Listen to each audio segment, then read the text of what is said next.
What is going on, everybody? It's Alex, come back to you with another video, and today we are doing our signature weekly mock drafts. Now, you guys requested 4, because I actually saw quite a few of you say, dude, do around 4. I was burnt out on the last one, didn't like it too much. We're doing 4 rounds on this one, so hit that like button, subscribe if you guys are new, hit the notification bell, because, I mean, this is 30 minutes to 45 minutes of recording each single round, plus all the editing after, so I really do appreciate the fact that you guys do support me, all that stuff. Talking with you guys in the comments absolutely is amazing. We're over 700 subs now. I mean, we were at 200 a month ago. It's just, I love the fact that you guys want to support and represent me, and I really do appreciate the fact that you guys enjoy what I have to say, because it is actually a very nice confidence boost, I must admit. So thank you guys so much for that. Remember, hit the like button, comment, because we have a great community here. Subscribe, you know the jazz. So hit the notification bell as well. We got big notification squad, which is awesome. Extremely flattering. But you guys are not here to hear me blabber. You're here to hear me blabber about the draft. Now, the Jets, I mean, I think that you guys all know what the hell's about to go on. I mean, do I even have to explain this pick at this point? Trevor Lawrence is just your stereotypical boring, like, we know that he has everything. Problem with him is that he stares down his read too much, which might become a problem in the NFL. But I think the only reason he does that is because he can. He can put it anywhere he wants to. Has the velocity, has the size, has the speed, has the ball placement, has the anticipation when he wants to. So Trevor Lawrence, I mean, he's kind of a blue chip prospect, one of those guys who you just know he's going to be really good. So, I mean, no real reason to talk about that. The Jets kind of need a change in their franchise, and I think all the Darnold supporters are kind of taking a back seat right now after his recent performance has just been pretty subpar, to be 100% fair. Now, Jags, again, I say this every single time. The NFL stands for not for long, and mediocrity is not really going to cut it. You know, Gardner Minshew led him to being 6-6, or he had a 6-6 record last year, if I'm not mistaken, and that was good enough to keep his starting job, right? This year, not so much. Obviously, they've had a lot of quarterback problems, injuries, all that jazz, but he's been pretty mediocre. Luton's been pretty mediocre. Glennon, I mean, do you guys really want Glennon as your freaking starter? No, nobody wants Glennon for their starter. So, even though he's been playing pretty well. This is an obvious one as well. You want to change the franchise up. You have such a young, talented group of players, very raw team, full of some very, very high potential players who haven't reached their potential yet. Like Taven Bryan, he has a lot of potential. Obviously, C.J. Henderson, Caleb on Chason. You guys know all these guys. I don't need to tell you about how good this team is. Plus, your offense is super young too. You have a lot of young wide receivers. You have a stud that you stole with James Robinson. He's just an absolute monster. You have a lot of potential in this team. You don't need to be the number 2 pick when you have a stud team like that. Change it up a little bit. Get the coaching maybe different, but definitely get the commander of the team a little bit different in Justin Fields. Now, Bengals, this is another one. These top 3 picks are pretty damn straightforward. I mean, Joe Burrow got almost obliterated. He pretty much, he did get obliterated. And, I mean, it's because his offensive line's been complete garbo, right? Put Penei Sewell and Jonah Williams together. Like, yeah, that's a great freaking tackle duo. You just became one of the worst lines to one of the more comparable, if not one of the better / best lines. Just like that. Now, Chargers, this is a very tough pick because you guys are so high. I mean, there's so many players you could take. I'd like the idea of Uchenna Nwosu kind of taking the role of Melvin Ingram. I'm going to be 100% honest with you guys. So I'm not really fully on board for one of these pass rushers here. Now, your secondary is getting old. And the question is, do you want to go Patrick Surtain, who's going to be a great fit? Or do you want to go Caleb Farley, who might be even better fit? I think Caleb Farley very similar in my own eyes to a guy like Jason Verrett. Much better as a press man corner, has the speed. I mean, I'm not 100% sure how tall Jason Verrett was. I'm pretty sure he might have been 5'10", but he's pretty much Jason Verrett with, if that's the case, with 4 extra inches on him. That's a pretty damn good prospect. Caleb Farley is more talented than Patrick Surtain. Injuries are the only concern. And with a team that's so youthful, like the Chargers, that have so many years left in them, I think that it might be worth taking the shot. I know both these guys fit. You guys want to get some youth in there. And because, I mean, what? Hayward's not going to last forever. And then Chris Harris Jr. definitely going to last forever. If you're able to train a guy like Patrick Surtain or Caleb Farley in the ways of those 2 stud corners, I mean, that's going to be amazing. You guys got rid of Desmond King because you don't want to pay him, which is 100% understandable because, I mean, when you can get a stud in the draft like this, why do you need to pay Desmond King, right? So getting a guy like Caleb Farley, to me, is going to be the right pick here. Patrick Surtain, again, amazing pick. You're basically just pinching little hairs here. I think Caleb Farley is a better scheme fit, And just imagine, his potential is a lot higher than Patrick Surtain. Imagine him being able to learn from just amazing cornerbacks on how to play, how to stay healthy as well, because pretty sure they have some PTSD of Jason Verrett having all these injuries. But Caleb Farley's going to be the pick here. To me, he's the best cornerback, barring injury, in the entire class. Absolute stud, super quick, amazing press. He's going to be a really good addition to the squad. Now, Cowboys, you guys got 4 cornerbacks on contract here. If you guys say anything about taking a damn quarterback, I'm going to smack you. I swear, I will find you, I will smack you. Patrick Surtain is the easiest pick here. If they're in the top 3, maybe it's otherwise. Like, top 3, we all know, if you guys even play Madden, like, top 3 picks, you guys just trade them down for 1-1-2 every single time. They have a shit ton of value. Maybe that's not the right time to take a cornerback, but when you're 4, 5, and on, that's when you take, when there's a stud talent, like these 2 guys, you can flop the picks if you want. If you guys really don't want, if you guys really want Patrick Surtain on the Chargers, imagine me taking Patrick Surtain there, and then flip Caleb Farley here. These guys are going at 4 and 5. I don't give a crap what order you guys want it in. This is what I think is best. Patrick Surtain, pairing him up with Trevon Diggs, awesome. Just instant chemistry. You guys need it. And the Eagles, I know y'all need a linebacker, and I love to give you guys Micah Parsons every time.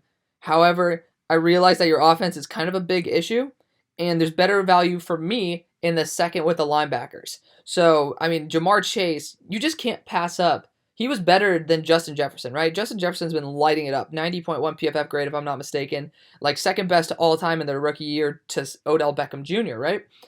Jamar Chase easily outperformed him. That's a little bit scary. He has this Julio Jones type potential, or like just this game-breaking potential. He has the speed, he has the release, he has some pretty solid route running, has the hands, he has everything that you want, right? That is something that the Eagles squad needs. You're really lacking that true number 1 wide receiver. Jalen Reagor, awesome. He's a gadget weapon. He's somebody who's going to fit the slot very well. Get Jamar Chase in there, be able to have a dynamic duo, and then you can fix up your defense. If your offense can't do shit, what's the defense going to be good for, right? So get Jamar Chase there. Now, Panthers, this is a hard one because you got Micah Parsons here, but you also have Zach Wilson. And I know it's like a solid 70-30 split between people who want Zach Wilson and people who would want Micah Parsons. For me, after this last draft, we saw 3 teams secure their future at the quarterback position, right? 3 teams. And of course, I mean, Dolphins, it's up for debate because Tua hasn't been playing lights out, but he has that potential, right? We all know that the Bengals have their due for the next 15 years, barring injury. And then the Chargers also have their dude, barring injury. So with that together, I think there's going to be a need for a quarterback. Teddy Bridgewater's on a 3-year contract, right? He has 2 more years to go. Or maybe, actually, I don't even know. Yeah, he does have 3 more years to go. I mean, 2 more years to go.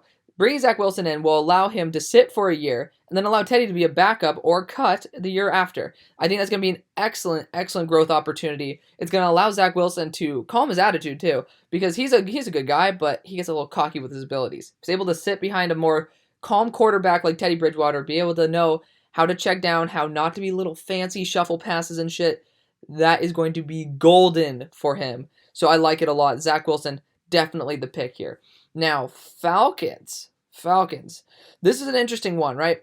Because the thing is, you could easily go quarterback here. However, you owe Matt Ryan apparently $100 million. As much as you guys want to change the environment and this and that, a lot of that's guaranteed money. And if you guys want to develop a good team, you don't want to just destroy it by sucking all the cap out by having a bunch of dead cap, right? At least let Matt Ryan finish off his career as a very proud man. That to me, that brings it down to Kwity Paye, maybe Micah Parsons, but honestly, there's actually a pretty solid trio of linebackers in Atlanta right now. So I'm pretty happy with how they're doing Michael Walker, Deion Jones, and I'm forgetting the other dude's name. It's a very hard name to pronounce, so I'm definitely not going to pull it out of my butt, but we're not going to be going Micah Parsons here. We're going to be going Kwity Paye, and here's why. Michigan has not been doing well at all. Kwity Paye has been doing really fucking well. He randomly added pass rush moves in the offseason. In COVID offseason, he added pass rush moves and has been dominant, really dominant, set himself apart. Gregory Rousseau took the year off, and he had injury problems as well, right? He missed his first year. That's why he's a redshirt. And he had 15 sacks. That's excellent. He has the youth. He has the potential. He has the stats. However, it is true that Gregory Rousseau is not viewed widely around the community as a top 10 pick. based on the fact that he is getting his sacks based off of coverage, and it wasn't all due to him. So I'm a little bit sketched out about that, and I really wish I could have seen him with who's the edge that they have right now? I'm bugging. Quincy Roche. So I really would have wanted to see that duo because that would have been an awesome duo, but didn't turn out that way. That might honestly handicap Gregory Rousseau's value. But this is an easy pick for me. I know you guys want wide receiver so badly, but you can't pass up on a Micah Parsons at 9, right? He's the best linebacker in the class, hands down. It's too good to pass up for you as the Dolphins, right? Like Dolphins, you're getting a steal right here. It just is what it is, man. That's an amazing pick. And I mean, there are wide receivers down the line. I've been becoming more fond of Rashad Bateman. I've been more of like a Rashad Bateman apologist, but I started realizing that he's more bailing out his quarterback than the other way around. Now, Washington, you guys do need a quarterback pretty badly. I'm not a huge fan of Trey Lance. I'm going to be straight up. I'm not a huge fan of Trey Lance. Not at all. Watch his Central Arkansas game, and you will realize that this dude has some problems. However, there is a coach who's pretty good at dealing with semi-inaccurate running style quarterbacks. His name is Ron Rivera. Ron Rivera has a very good track record with these dudes. Like, obviously, he has Cam become MVP Cam. Obviously, Cam's a totally different beast. He's all power, and he's definitely a different style runner than Trey Lance. However, Ron Rivera has shown that adding a quarterback with a run type of run ability with a lower completion percentage is successful. So I really think that he could nurture this environment. It's at pick 10 as well. You know, Dwayne Haskins didn't kill him at pick 16 just because they found a bust, right? Now they're going to be finding another guy who has a high potential, but also a very low floor. So at pick 10, that's something that you can take. I definitely think it's something you can take. I think it's the right pick as well. Just take your chance. I don't like it. I don't like Trey Lance, but at pick 10, when you can potentially get your franchise, why the hell not, man? You know, it's at pick 10. If you suck again, you're going to be in the top 5. You can get another great quarterback, pull an Arizona Cardinals, or pull Washington football team, right? So Trey Lance is going to be the pick there. Now, Broncos, where could we go with you? Gregory Rousseau is falling on the board. It's definitely something that I've been intrigued with, right? Definitely. And, I mean, we don't need a tackle. Your 2 tackles are perfectly fine. Juwan James, really talented player, just isn't playing this year. And then Bowles is going to be re-signed. I think this is a complete bull crap. Now, if we're going to be 100% fair, your corner core could use a second corner. That's going to be, I'm going to be honest here. They could use a J.C. Horn, who has the potential of going here. However, I think that you've invested so much into your pass rush, right? I know that you have some dudes there who have been filling in, who've been doing a pretty good job for Von Miller's absence this year. However, Von Miller is also going to be, A, coming up on contract, and 2, he's aging like hell. He's going to be like, he's going to be like 32 sometime soon? That is something, he's not going to last forever. If you want a raw prospect that could be the next monster in the NFL, this is where you take a shot on a very raw, very high ceiling, pretty high floor as well, prospect in Gregory Rousseau. He and Bradley Chubb, if Gregory Rousseau gets to develop under Von Miller, that could be a pass rush duo for the next 5, 10, 15 years that you don't even have to worry about pass rush anymore. Quarterback is the most important, then pass rush. Your pass rush, aging, dying off. Get Gregory Rousseau here. It's a steal for what TDN's value is, and based on his age as well, he's going to be 21, barely 22 when he goes into the draft. It's something that you can really develop. I don't know his actual age. He could be 20 for all my knowledge, but Gregory Rousseau is definitely going to be the pick here. And again, if you guys wanted to go J.C. Horn there, that's definitely an option, but I don't know how much the Broncos and Vic Fangio is going to like how his pass rush is doing when Von Miller retires, right? So, Lions, this is an easy pick as well. We're stuck between Devontae Smith and Jalen Waddle. Jalen Waddle was the best wide receiver through his 4 weeks that he played this year in the entire college football, even in UMass and all those little tiny schools who get to play BS competition. Jalen Waddle is that dude. Having an ankle injury, his fractured ankle, may hinder him. However, modern day technology with medicine as well has been able to prove that these guys can actually come back from these ankle injuries much better. And a guy like Tua Tagovailoa, where he has multiple ankle injuries, can go top 5. I think Jalen Waddle can go number 12. So Jalen Waddle is going to be the pick here. Devontae Smith could be a sneak pick here as well, but we're going to be hopping off that train. Bears. This is an interesting pick, right? I'm actually kind of curious where they put Mac Jones on their chart. Okay, they haven't moved him up at all. See, Kyle Trask is definitely an option here, and you guys are gonna get pissed at me because I'm not gonna take him. Like, it's number 13 pick. Are you gonna spend it on the 5th quarterback on the board? No. If you trade back, let's just say you trade back 7 spots, right? Let's assume that Kyle Pitts is here. Let's assume that the Patriots want to move up, and they offer you a 3rd round pick along with their first.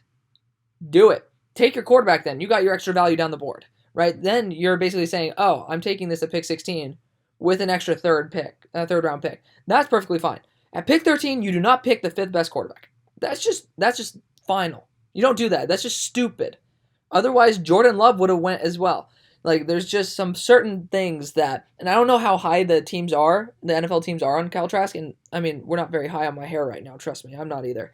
But the Bears, you need protection like it's nobody's business. To me, it's Christian Darsaw or Samuel Cosme. Both are going to fit excellently. I think Christian Darsaw, every single person's mocking Christian Darsaw to the Bears. There's a reason for it. He's a really talented tackle. He's playing against very good competition, even Clemson, and he's been balling out. He's been doing really well. If I'm not mistaken, he's one of the best tackles in the country, PFF-wise.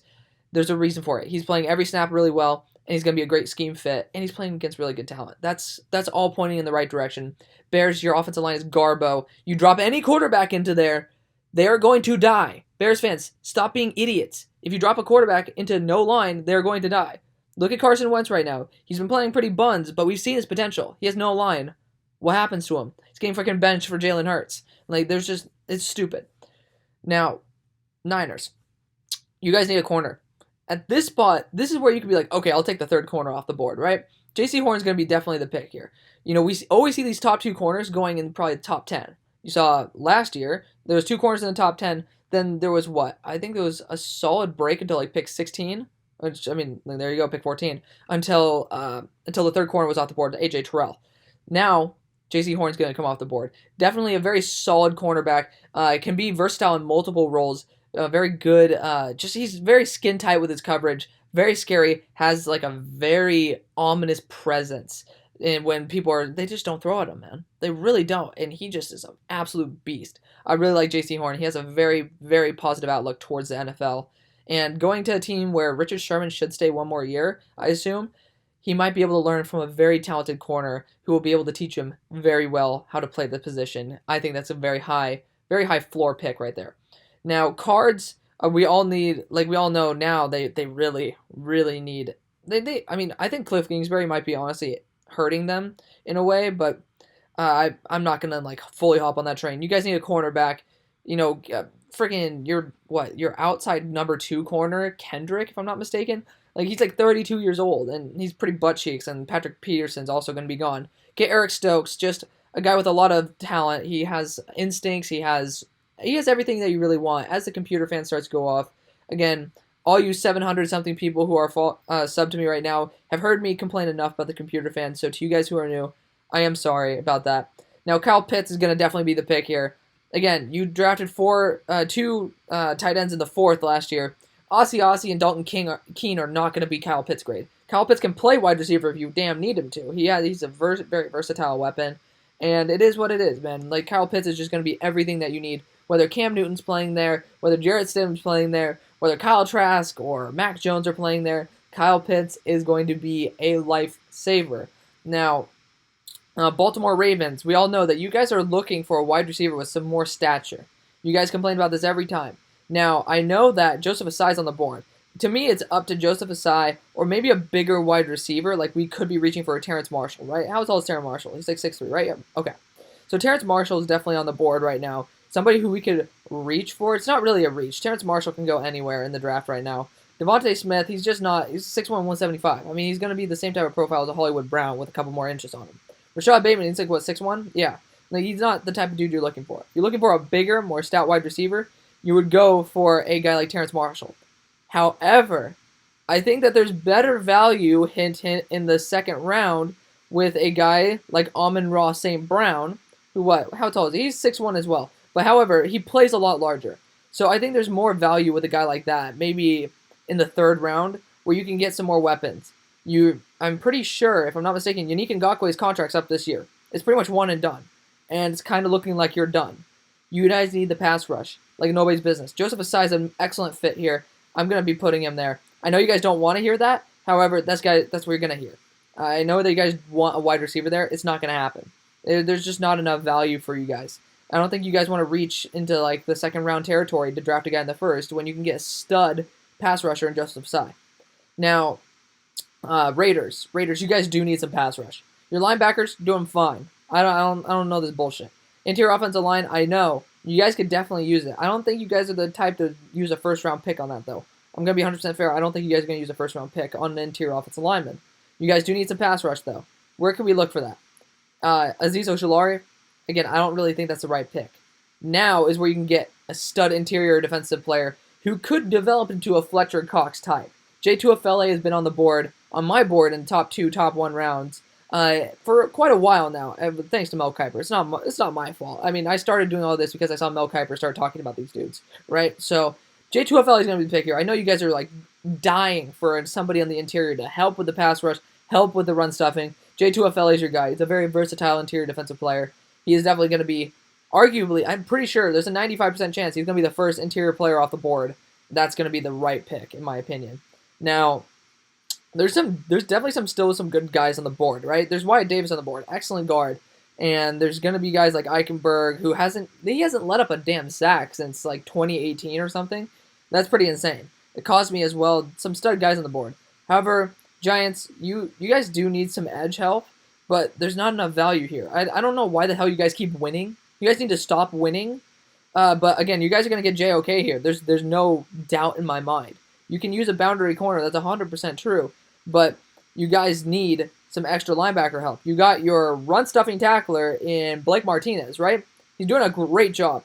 However, you need to pair him up with a very pass-heavy Jeremiah Owusu-Koramoah. JOK is an absolute monster. Like, having them be able to work together as a system, that's going to be lights out. You guys need to revamp that defense. You guys need a corner. However, I'm not taking cornerback 5 for you guys. Like, Sean Wade, he's going to play the slot. You guys don't need a slot. You guys are doing perfectly fine in the slot. But Jeremiah Owusu-Koramoah is going to be the perfect pick for you guys. Now, I don't know why. Some Vikings fans hate this pick. You guys run the ball like it's nobody's business. You guys need a guard. Get the best guard in the class. Wyatt Davis. He's falling to you. Take him. I seriously don't get you guys. Sometimes you guys irritate the crap out of me. But, okay. Now, Chris Godwin for the Buccaneers, he is on contract here, right? The question is, can you take the chance of losing Chris Godwin? Maybe. And here's why. I don't know, I'm not 100% sure about your cap situation. I haven't done your 7-round mock. If you guys are also fans of these teams, subscribe because I do 7-round mocks for your teams all the time. So, of course, drop those comments down below as well. But right now, this is definitely an interesting pick. You guys don't really need any interior offensive linemen right now. Your line's perfectly fine, which sucks because there's some very talented dudes here in the first, right? Pass rush, we've already taken most of the dudes, right? Azeez Ojulari could definitely be someone who sneaks into the first. Jason Owe is a guy who I like a lot. Don't think he's going to fit on this team too well, right? He's not going to fit too well. Again, you guys have guys on contract here who you guys are not going to be able to repay. So we could be reaching into there for some extra help. If you guys want to re-sign a guy like Ndamukong Suh, one of your edges right now, I'm blanking on his name. I'm blanking on his name every freaking video. It's like Harris or something, like Shelby Harris, if I'm not mistaken. If you guys want to re-sign your type of dudes on the outside, on your defensive line, you're going to need to get a true wide receiver. Chris Godwin is going. Scotty Miller's fine. Antonio Brown, he ain't going to last forever. I mean, you already know he's going to get into some freaking problems. I think that Rashad Bateman might be the right pick. I did this a while ago. Antonio Brown's not going to be there. I don't think he is. We kind of insane. Bruce Arians hates the damn dude. He's just trying to ring chase right now. And Brady's going to be dying.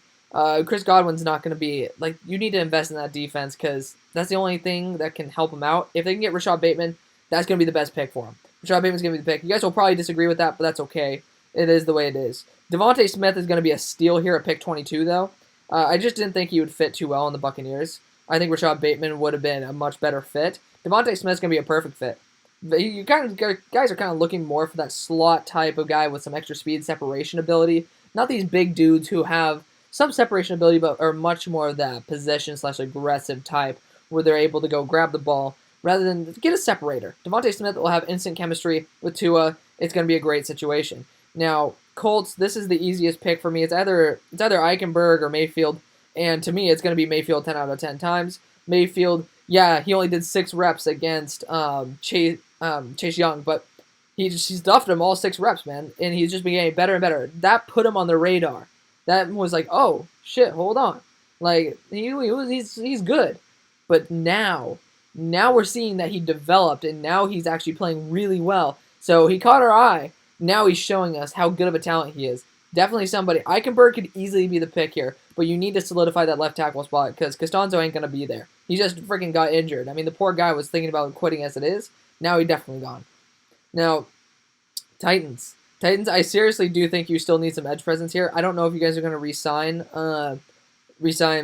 any of your edge players that you have up, but Jadeveon Clowney in specific. But Jason Oweh's been my pick for you guys for so long. It's just like you want that speed. You have so much speed, so much raw talent on your roster. It's just it's so good to think it. Like it just feels right to get someone who's in a 4.3 range. Like it's pretty much similar to a Montez Sweat type with just this raw speed talent. Jason Oweh has been doing a pretty good job. I mean, he hasn't been putting up all the statistics, but he has everything that you need there for him to actually continue to add value to this team. I know you guys are probably not wanting Jason Oweh, but he is the correct pick. He's such a good fit. I love him to death. Now, he's going to actually be able... I know that you get some pressures with Jadeveon Clowney, but Jason Oweh is going to have the speed to get to that backfield no matter what. You're in a division with some very good quarterbacks, right? Think about it. You have Deshaun Watson there. You have guys like Phillip Rivers, who has a very quick release. And then I'm bugging on who else is in the division right now. However, you guys have some very talented guys in your division.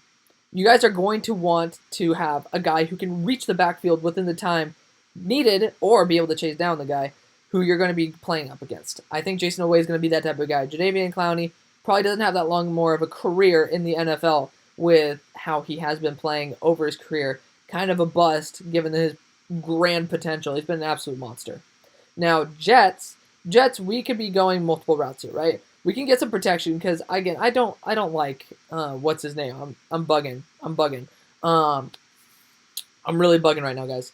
George Fant. I don't like him too much, right? However, it's still like, I mean, if you get a Samuel Cosme or an Eichenberg, like I don't think you really blink twice. It's like you go after it. However, you guys do seem to like Fant a lot. You guys could use a real weapon on the outside.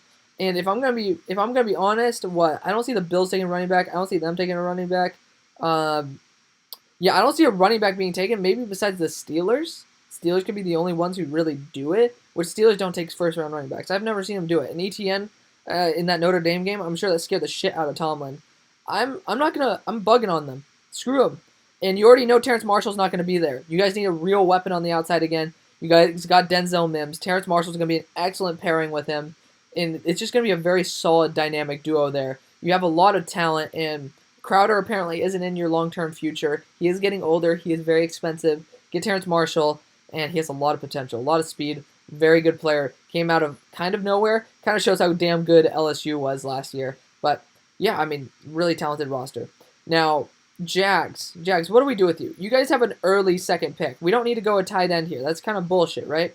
Now, I know that you guys could be using a tackle. I'm going to be honest. We're probably going to be going a tackle. It's just too good a talent on the board. You just can't let go of a guy like Samuel Cosme, right? I seriously don't think that you guys can really let go of a guy like Samuel Cosme, so that means we're going to take him. If you guys need the pass protection right now. You need pass pro, especially if you're getting a new signal caller. And plus, if you guys want to run the ball better and pass the ball better, have a better line. And everybody who watches my videos, I'm sure you damn well know how much I love offensive line.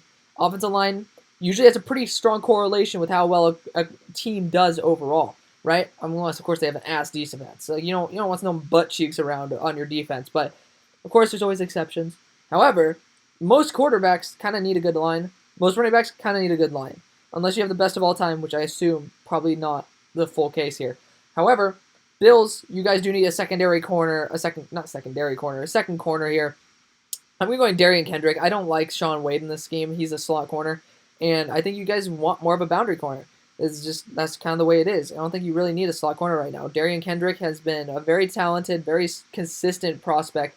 And for Clemson, he's doing it again. He's doing a very good job. So he's definitely going to fill Levi Wallace's shoes.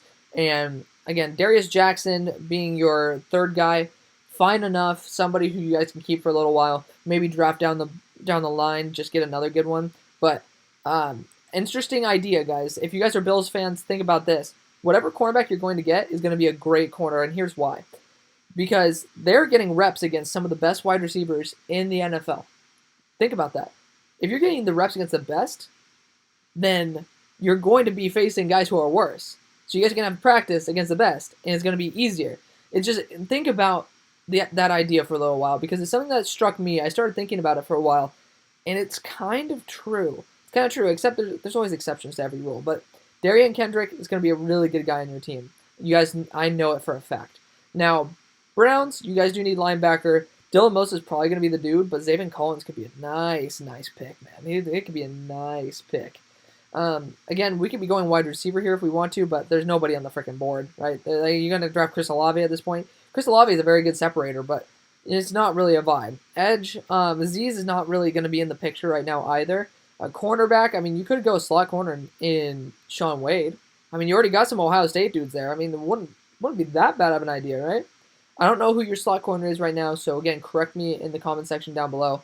However, I seriously do think that a linebacker is more of a need right now with Zach Wilson, Mac Wilson, and as well as Sion Takitaki. Getting a guy like Zaven Collins out of Tulsa is going to be a way more value. He's youthful, energetic, explosive, scary because I watch him all the time. Being at SMU, we already know about how much Tulsa is like a big threat to us. Zaven Collins is a big reason for that. He's played really well, has good coverage ability. He's going to definitely be probably a first-round pick. Now, Packers, you guys need some wide receiver help. Can we get any for you? Chris Olave, maybe. Rondale Moore, that's a big question mark because, I mean, hint, hint, he's probably going to be taken by the end of this first round. Quarterback could be another issue, though. I don't know who your slot corner is. I'm going to be straight up. I don't know who your slot corner is. However, your interior defensive line is pretty garbo. Your run defense has been pretty garbo. Straight up, it's not good. So either you're going to be getting a weapon right now, right? You're going to be getting a weapon with either Chris Olave or Rondale Moore, which I don't feel Rondale Moore is a really good scheme fit. It just doesn't feel right. Again, you got Chris Olave there. I mean, hell, you could even go for a guy like St. Brown if you wanted to down the line. Kadarius Toney, another good weapon. There's a lot of options here, guys, and it's really down to, like, do you guys want a slot corner? Because Shaun Wade can bump to the outside. I'm sure that he'll get some pretty damn good reps against some solid players if he's playing on the outside. If he plays in the slot, he's going to be a really talented player. He's a very good slot corner, probably one of the best in college football, and I think that it's just kind of stupid of him to try to show what he is on the outside. He was probably a top 5, top 10 pick before he moved there. So, honestly, guys, we're going to get Shaun Wade. He has upside at boundary corner. He's a stud at slot. Stick him in the slot. Move Jair Alexander or keep him outside. Again, correct me, of course, if I'm wrong. I think there's potential. I think that that's just kind of where you go. Now, Chiefs, you guys do kind of need wide receiver help, but I'm not going to give that to y'all. I'm going to give you guys Elijah Vera-Tucker. You guys do need some guard help. We've seen, like, Laurent Duvernay-Tardif. He kind of opted out this season, and then guard problems have been kind of an issue. You invested $500 million into your man. Protect him at all costs, right? Now, Saints, I always get you a linebacker at this spot. I'm changing it up. I'm changing it up big time. You guys might not like this, but you guys need a weapon on your team, man. Like, I know that your quarterback situation is kind of garbo, but we all know this is a realistic mock draft. For me, I would take Kyle Trask here 10 out of 10 times. Straight up 10 out of 10 times, Kyle Trask. However, we all know Sean Payton has a straight up boner for your dude. It's like I can't. I'm not even gonna say his name. Fuck it. I'm not gonna say his name. It's just Rondale Moore's gonna need to pick. He's just an absolute weapon. You guys need a number 2 weapon. I'm just not even gonna talk about the guy who is the most versatile dude ever. The dude's okay. I'm bugging because I kind of just got beat in fantasy this week by him, but I'm gonna say it. Taysom Hill is just like he's in a love affair with Sean Payton. I would take a quarterback there. Not gonna be the case. So Rondale Moore is gonna be your guy. You guys do need a true number 2 weapon. And Rondale Moore is just going to be so useful. He's very good in the underneath game. If you guys want to keep Drew Brees for one more year, Taysom Hill for one more year, definitely someone you can check the ball down to. He's a monster after the catch. He's just built differently. Now, Steelers, we do need a tackle. Like, it's no one's business. I know you guys say that we can keep, like, we can do this, we can do that. We need a tackle. We need a Big Ben wants a ring chase again. He's going to need a tackle. And if we're going to get a new quarterback, we're going to need a tackle. It's just, Alejandro Villanueva's gone. He's going to be gone. He's straight up butt cheeks right now as it is. All respect to him. I love the military. Respect what he did for us. However, Liam Eichenberg, unbelievable talent. He's going to be the guy. He's going to be... It's the right pick. It's the right pick. Even if there's a quarterback like Kyle Trask on the board, it's the right pick. You don't want to be reaching for a quarterback right now when you can... I mean, again, it's like the Bears. Don't reach for a quarterback when you can get a stud, right? Just don't. So let me know what you guys think. I really do appreciate everything you guys do for me. Drop your comments down below. Go off. Do whatever the hell you want. Stick in with me because tomorrow... That doesn't sound right. Pause. Stay with me because tomorrow there will be another video. The next day, another one. And so on. Until the round 4 is done. I cannot believe that you guys are asking for a round 4. However, I'm very glad to deliver. I really do appreciate the fact that you guys even want to see that. You guys want to even listen to me talk. I thank you guys so much for watching. I'll see you on the far side. Peace.